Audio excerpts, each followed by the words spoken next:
Habit 7, Part 2. According to the American Lung Association, the top 5 tobacco companies spend $34 million every single day on advertising.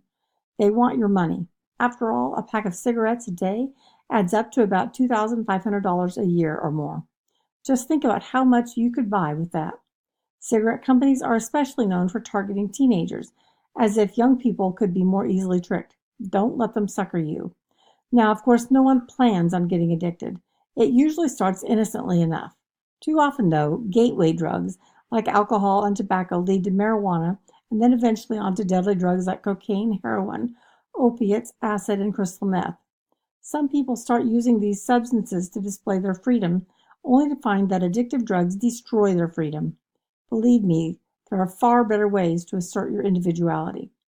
Perhaps the worst thing about picking up an addiction is this. You're no longer in control. Your addiction is. When it says jump, you jump. Say goodbye to the whole idea of being proactive. I always feel sorry for people at work who have to go outside to smoke, no matter what the weather is. It's sad to see them standing outside in the pouring rain, puffing away, unable to control their urge. It's easy to think that addiction is something that only happens to other people, and that we could quit any time. But in reality, it's hard. As an example, only 25% of teen tobacco users who try to quit are successful. I like what Mark Twain said about how easy it was for him to quit smoking. I've done it 100 times. Here's a story of the struggle the teenage guy went through to overcome his drug addiction.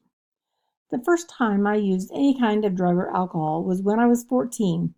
I didn't even know what drugs were. I really didn't care. Everyone just told me how bad they were. My friend said, "Here, take this. It's pretty cool." So I took it. When I started, I wanted to be cool. After that, it wasn't peer pressure anymore. It was just me. I started doing drugs and drinking more and more, and my schoolwork started slipping. My relationships started to decrease. I was losing touch with my family, and I hated that. My attitude towards things turned around. Just a lot of negativity. I also started to see my girlfriend less. Right after I started drinking and drugging, I noticed some physical problems too. I felt real tired all the time. I also lost a lot of weight, about 30 pounds in 2 months. The other thing was that I would go home and run out of toothpaste or something like that, and I'd cry. I was overreacting big time. My temper was really short. About a month after my 17th birthday, I got caught with drugs in school. They suspended me for a week, and I knew that was the time I needed to get myself back together. So I tried to stop, but I couldn't. It's like when you smoke cigarettes. You can put one down and say you're going to quit. You're going to quit, but it's real hard to stop. So I stopped hanging around my old friends and started going to Alcoholics Anonymous AA meetings, and I got a sponsor. AA is a lifelong thing. You take one drink and it messes up everything you had built up to that point. A lot of my friends who came to AA have relapsed, but my sponsor really helped me out. Without this program, I know I wouldn't have stopped. Since I've been in this program, it's been the greatest life. I don't drink. I don't drug. My schoolwork is going back up. My family is closer than ever now. Before, I worked at almost every fast food place there is in town because I'd quit within 2 weeks at each one. Now I've had just one job for about 2 months. I came back to school and I'd start to care. I was nice to people even when they weren't nice to me. I've totally changed my life around. I'm starting to think about college and doing all these things I would never think of before. It's really confusing to me why anyone would spend their high school years drinking. It's a scary life. The refusal skill. Steering clear of drugs is easier said than done. Here are the refusal skill steps that you might want to consider the next time you feel pressure to drink, smoke, or do drugs and don't really want to. 1. Ask questions. Ask tough questions that really make you think about what you're doing. Why would I want to smoke? What will happen to me if I get stoned tonight? 2. Name the trouble. Put a face on what you're doing. Drugs are illegal. Smoking will ruin my breath. 3. State the consequences. Think through the consequences of your action. I could get arrested if I'm caught with drugs. If I get wasted tonight, someone might try to take advantage of me. 4. Suggest an alternative. Have your own list of fun alternatives ready to go whenever you're being lured in. Hey, why don't we go see a movie instead? Nah, I'd rather go play basketball. 5. Take off. If you get caught in a situation that just doesn't look good or makes you uncomfortable, don't worry about what everyone might think of you. Just get out of there. Sorry, everyone, but I'm heading off. Use your creativity to develop your own approach to avoiding the entire scene, just as Jim did. My friends and I just didn't want all that trouble that came from drinking and doing drugs, so we formed a group. We were about 10 people who were committed to helping our friends stay out of trouble. We hung out a lot together, and weekly would go to pasta dinners and plan how we could support each other. The support mostly came in the form of talking to others when we saw them being tempted or floundering, and assuring them that they really didn't need to do those things to be cool, and then inviting them to come join us in our fun instead. It worked and really was very powerful. Believe me, you're not missing out on anything if you stay away from this stuff. Life itself, said TV chef Julia Child, is the proper binge. You don't need to even experiment. The short-term bang's never worth the long-term devastation that often follows. If you don't smoke, drink, or do drugs, why even start? If you do, why not get help and quit? There are much better and more natural ways to get a high from life. Why not give them a try? Caring for your brain. There's a folklore story about a young man who came to Socrates, the great philosopher, and said, I want to know everything you know. If this is your desire, said Socrates, then follow me to the river. Full of curiosity, the young man followed. As they sat on the riverbank, Socrates said, Take a close look at the water and tell me what you see. I don't see anything, said the man.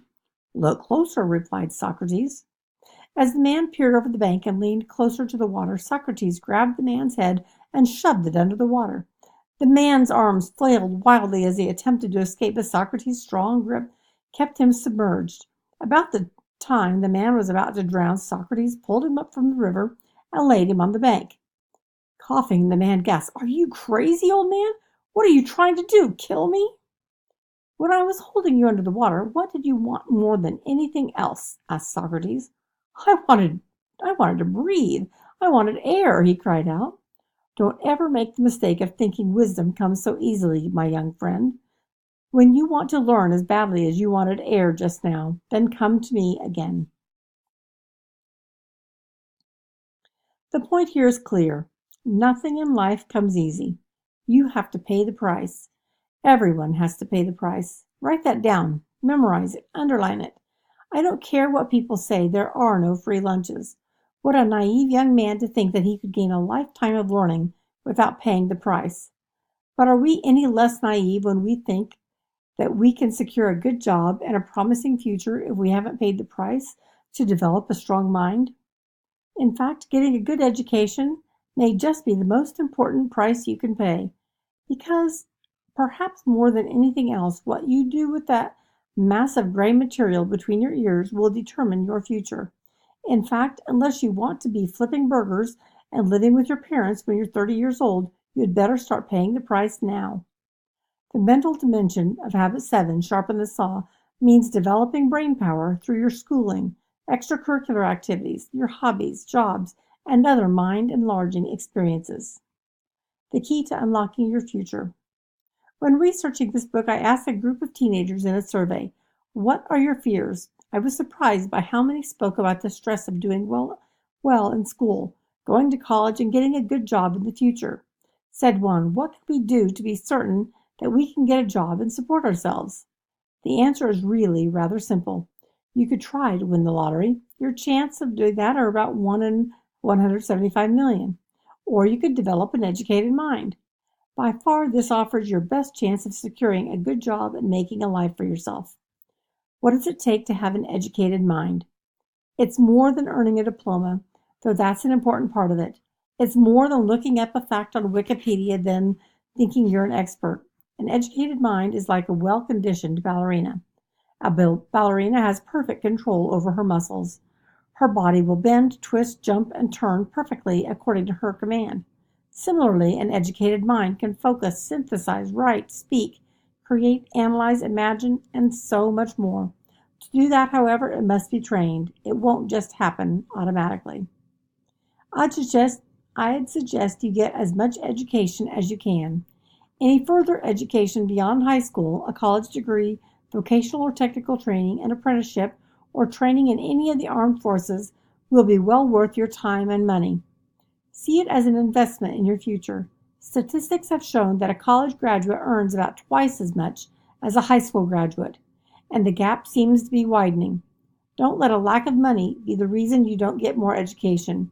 If you think education is expensive, try ignorance, said Derek Bach, a former president of Harvard University. You'd also be amazed at the number of scholarships, grants, loans, and student aid options that are available if you search them out. In fact, millions of dollars of grant and scholarship money goes unclaimed each year because no one bothered to apply for it. Refer to the back of the book for more information on grants and scholarship. Sharpen your mind. There are countless ways to expand your mind. The simplest, most straightforward approach is to read. As the saying goes, reading is to the mind what exercise is to the body. Reading is foundational to everything else. Books transport you to other worlds, and you don't have to pay the travel costs. The following are 20 possible ways to sharpen your mind. I'm sure you could come up with another 50 if you try. Set a trusted news source as your internet homepage. Follow blogs that cover topics you're curious about. Travel, plant a garden, observe wildlife, attend lectures at a local college, watch documentaries, visit a library, read or listen to the news, research your family history, write a story, poem, or song, play challenging solitary games like crossword puzzles or Sudoku, debate, play a game of chess with someone who challenges you, visit a museum, speak up in class, attend a ballet, opera, or a play, learn to play a musical instrument, ask your friends questions about different topics, start a blog by yourself or with friends about your interests. Find your niche. While you may need to endure some subjects you don't enjoy at school, find the subjects you do enjoy and build upon them. Take additional classes, check out books, and see movies about the topic. Don't let school be your only form of education. Let the world be your campus. Of course, some classes are trickier than others. Unless you're an Einstein, not every subject will be easy for you. Actually, I take back what I just said. The famous Albert Einstein himself didn't speak until he was 4, and his parents thought he was retarded. It's understandable to get discouraged by school sometimes, but please don't drop out. You'll live to regret it. Just keep plugging away. You're bound to eventually find something you enjoy about it, or something you can excel at. I once interviewed a heavily right-brained kid named Chris who shared how long it took for him to fit in at school and find his niche. Up until I went to school, I was a happy child. Then kids found out that learning was difficult for me, and they would point and call me names. I was slow at math, English, and grammar. I remember sitting in class one day, divided up into groups, when a girl in my group stood up and said, "I'm not going to work with that retard," pointing to me. It made me feel terrible. Through grade school and middle school, I could hardly read. A professional came to our home one day, and after putting me through a number of tests, told my mother that I would never be able to read. My mother was so angry that she told him to leave the house. Years later, as a new high school student, I picked up a science fiction book one day, and to my surprise, it was suddenly easy to read. The stories in the book stimulated my imagination, and then the words weren't words anymore, but became pictures in my head, and I started to read other books and really got excited about reading and learning. I started speaking better and using larger words. It was about at this time that I began to excel at the arts. I learned that I have an incredible eye for shapes and color. I've become skilled with watercolor, oil, painting, drawing, and design. I write about my experiences. I write poetry. Toward the end of high school, I won a lot of art gallery shows and gained a lot of confidence.